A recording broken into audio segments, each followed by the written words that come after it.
पार्थ चटर्जी जैसे करीबियों का भांडा फूटने और आखिरकार जेल चले जाने की कसक अब भी ममता बनर्जी के मन में है।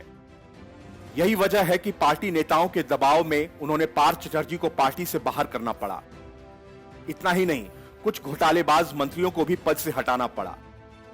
यह सब करने के बाद ममता बनर्जी अब उन लोगों की खबर लेनी शुरू कर दी है जिन्होंने पार्थ चटर्जी के खिलाफ एक्शन लेने के लिए उन पर दबाव बनाया। यही वजह है कि ममता बनर्जी ने पार्टी प्रवक्ता कुणाल घोष को पार्थ चटर्जी के खिलाफ बयानबाजी करने पर 14 दिनों की रोक लगा दी है। अब कुणाल घोष पार्थ चटर्जी के खिलाफ अपना मुंह नहीं खोल पाएंगे।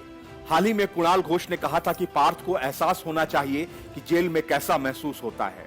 उन्होंने आगे कहा था कि अब मैंने अपनी जिंदगी जेल में बिताई है, पार्थ को भी ऐसा करने दिया जाए। शिक्षक भर्ती घोटाले में नाम आने के बाद पार्थ चटर्जी को ईडी गिरफ्तार कर चुकी है।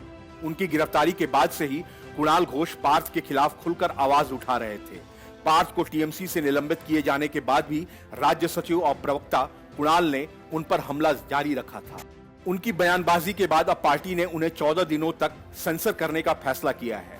पार्थ चटर्जी के निलंबन से पहले कुणाल घोष ने कहा था कि पार्थ को तुरंत मंत्रालय और पार्टी के सभी पदों से हटाया जाना चाहिए, उन्हें पार्टी से निकाला जाना चाहिए।